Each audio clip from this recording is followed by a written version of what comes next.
You have to remember first A and B and C are variables. Variables can be varied. And when the variables are varied, the results change. When I become A is equal to 20 and B is 20 and C is 30, I get 70. Are you getting this point? So somewhere if you want the desired results, you have to do something on the left side of the equation. And the left side of the equation is your mind, your heart, and your brain, your intellect.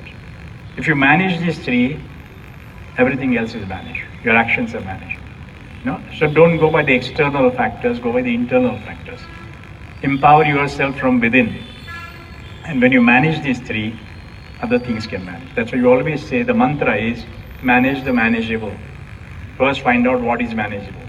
Manage your weaknesses, manage your strengths. Let the strengths be even more stronger. Don't try to play within your zone of weakness. If you know certain things are weakness, work on them. But still, your strengths will always be strengths. Don't get depressed by your weaknesses. Are you getting this point? The whole process of sports or the playing or the excellence is whatever is strong, make it stronger. Whatever is weak, make it strong. And whatever is useless, throw it off. There's no other way. Are you getting this? So somewhere I wish you all the luck. I wish you a very good career in your life and whatever you want to become. And that's all I can say for the time being. Any questions from anyone about how to perform, how to excel, how to be consistent? I'm here, and probably I think with the permission of the dais here, I can give 5 to 10 minutes. I think we can discuss. I want it to be interactive, because some of you are so small. Probably what I say, maybe a bumper in the language, right? Some balls are bumpers, so they go above your head. And I wouldn't be surprised if the bumpers have happened. Yeah. But either you hook the bumper or you leave the bumper. When you hook, probably I think you can get caught also. So be careful. Yeah. So be alert. No? You have to be alert as a batsman. Every batsman has to know where the fielding is placed. Otherwise, the best of the batsmen cannot score. So be alert about. Because that's another thing which I've understood about this new generation. They're alert about themselves, but not about the environment. And that is explaining a lot of crimes and a lot of things, accidents which are happening today. Because your generation is typically come out with something, you have more self-consciousness than the external consciousness as compared to the earlier generations. So be careful, develop that external consciousness. Because in sports, unless you're conscious about what the opponents are doing, you'll not be able to perform. It's not only about you and the bowler. There are 10 more players all around, okay? So somewhere be aware about what is happening in the environment and then start performing. Without planning where you're going to hit the ball, you cannot. Not everybody succeeds just by taking chances. Okay. So somewhere I keep it open for anybody asking any questions, because that will make a lot of sense. Thank you. God bless you. Thank you, sir. If anybody wants to ask questions, please stand wherever you are.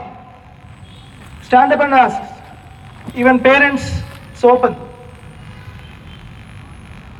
Mic can be passed. Hey, mic is coming. Mic. Sportsmen, be louder. Shout from there. Bowler reads batsman's mind. No, you don't have to read his mind. You have to read his hand. Don't read the mind, because nobody can read anybody's mind. One should not do it either, because it's not legal, it's not correct, it's not ethical. All that you have to see is what the grip is and how he's changing the arm, what is the change he's doing while delivering. Somewhere you need to be focused on his hand. Like normally they say in boxing, never look at the box, always look at the feet of the boxer, opponent. Because it's the feet which decides where the box is going to land. Most of the boxers make a mistake by looking at the box, and they don't know where the next box is going to hit. Somewhere one needs to understand where it is originating. So don't try to read the mind. Obviously, there are maybe 3 bouncers coming to you. Somewhere you need to understand that the mind will always tell, a serious mind, that fourth is not going to be a ball which is raised. It could be coming flat, or it could be coming probably full toss. You always expect, maybe a Yorker. So somewhere one has to read through, what is the statistical possibility, probability of his bowling. So one has to think of all possibilities and prepare for all the possibilities, right? If you can judge it before the baller bowls, you have won. No, because you have very few seconds to decide or microseconds to decide. But then your mind should be not cluttered with a lot of things. Are you getting this point? Sometimes if you look at the whole statistics, most of the batsmen have gone out between 100 and 105. If you look at all the centuries in the test so far, almost 60 to 70% of them got out between 100 and 105. The question is why? Because the moment you score a century, you tend to relax. You start thinking that you're going to get an award. You start thinking that your photo is going to appear in tomorrow's paper. You start thinking of the man of the match, etc. And when the mind is so cluttered with what's going to happen, it is not there of what is happening. They can't see the ball. No? But which never happened in case of Sunil Gavaskar. That's why he's one of the batsmen.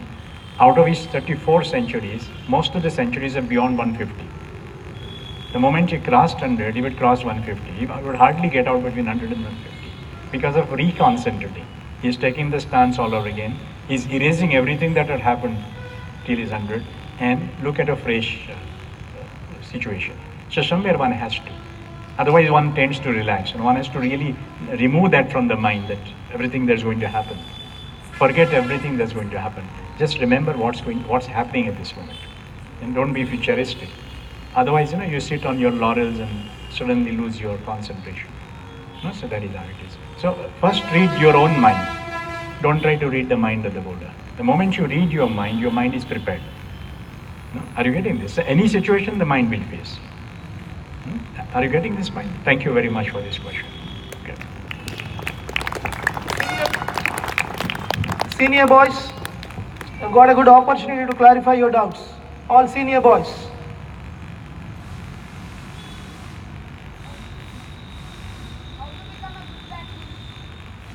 Please sit down. How to become a good batsman? The question is what do you mean by good batsman? Some batsmen bat very well. Technically they are very good, but they may not be able to score a lot of runs. Some batsmen score a lot of 30s and 40s, but never convert that into 50s and 100s. So the question is, what do you mean by good batsman? If it is a score, okay, sometimes you play lousy and still score, and sometimes you play very good and don't score. I think it's basically, are you doing justice to your potential? You're capable of playing certain things. Have you delivered that today? So we are all responsible for our abilities. Have you given our abilities 100%? And every time you become better and better by learning from the mistakes that you do or others do. So somewhere it's a very dynamic situation. So being a good batsman, first thing, you should be able to concentrate. You should have the wide range of strokes with you. So any ball comes anywhere, you should have an answer. You should have at least 3 strokes for every ball. It's like orator. The good orator will have at least 3 words for every word, synonymous words. His vocabulary is good. So similarly, the vocabulary in terms of shots has to be good for the batsman. So the bowler should always wonder, what do I do with him? If I pitch the ball here, he is going to a cover drive. But the same ball I pitch there and he also does something like a square cut. So somewhere the bowler should be puzzled about where to bowl you. That's a good batsman. That can only happen when you have your options ready, when your ability, with practice you can do that. More the practice, more your answers to the same ball. The ball could be same because there are too many varieties of the balls, because the bowler has only a small zone to operate within. He can either bowl short pitch or the long pitch or the wide ball. So somewhere you need to be prepared for all that. So wherever, he has limited options, but the batsman has more options than the bowler. Then the batsman is a good batsman. If the bowlers are the better option than the batsman, I think they become a better bowlers. So somewhere create options. Try to practice the same ball, you can hit different strokes so that you can confuse the bowler and you can bring his confidence down. Because he also is his plans. If I bowl here, he's going to hit here, so accordingly he puts the fielding. But if you have another shot for that particular ball, he doesn't know where to make a fielder available. And he has only 9 more fielders besides the wicketkeeper. So somewhere have the variety of shots. That can happen only when the mind is cool. And then don't get ruffled. You should always be able to forget the last ball and start afresh. If you get hit or if you don't play properly a particular ball, that should erase out of your memory for the next ball. Otherwise, the shadow of that ball, will create a problem for your current ball. So somewhere you need to disconnect from the past, immediate past, and start playing. Don't remember the past in totality, but whatever mistakes you've done, only those need to be picked up and work on that. Yeah, so then it becomes a good batch. Thank you. Thank you.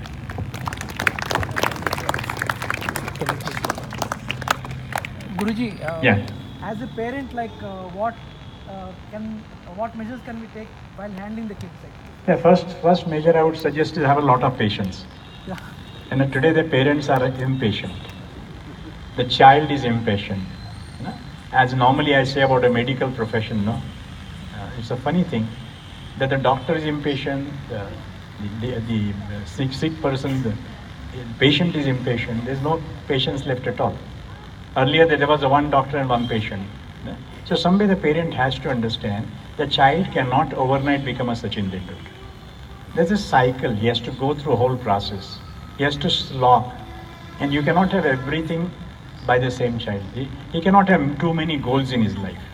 When you are trying to make him the best of the cricketer, he may not be probably as good a student as probably others. Secondly, the parent should never compare your child with somebody else, because everybody has a different set of goodness. And everybody has certain good points. The parent has to really activate those points. No? See, everybody becomes a father and mother by giving a birth to the child. That's a biological thing. But to become a parent, one has to work on that. One has to understand what are the potentials. Every child has something good about it. The question is, what is good about it? No? That is something. If a child is naturally a football player, you cannot make him a cricket player.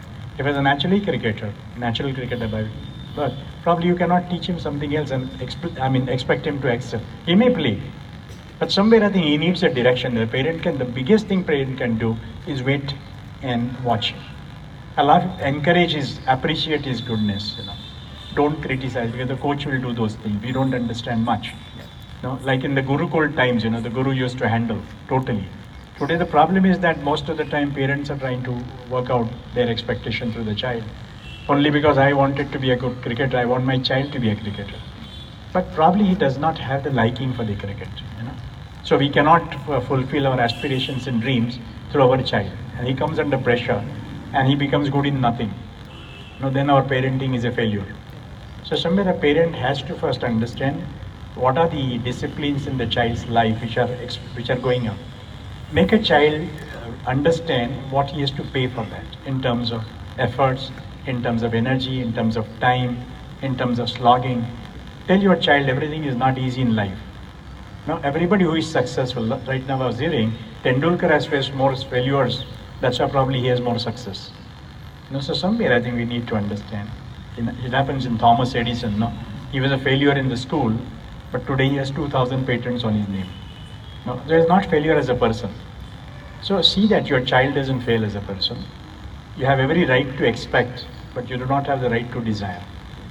Expectation is natural. When you send him to the academy like that, you want him to be a good player, good cricketer.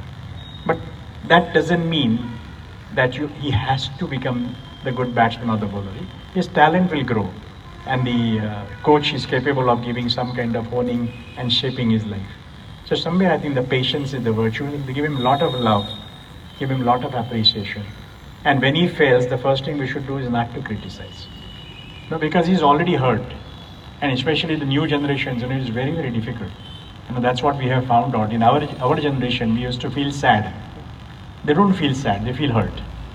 And there's a world of difference between feeling sad and feeling hurt. Feeling sad is much easier to handle, but feeling hurt is very difficult. It becomes a wound for them. They hate to fail. So somewhere we need to put a lot of balm on their failures. Give them a lot of support and say, okay, you can always be a success. Kindle that hope in them. If we start criticizing, they don't know where to look at, So somewhere I think we need to understand. We need to be with them, nurture them.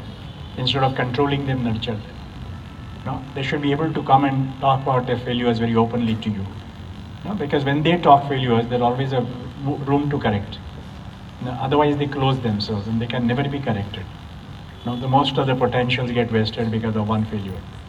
And I have seen nowadays, these children, they hate failure to such an extent. Many a time they don't want to play with the fear of failure. In a sports, if you are fear of failure, probably I think you will never excel. the first thing you'll have to help them to handle is their fear of failure. Tell them failure is perfectly all right. That's just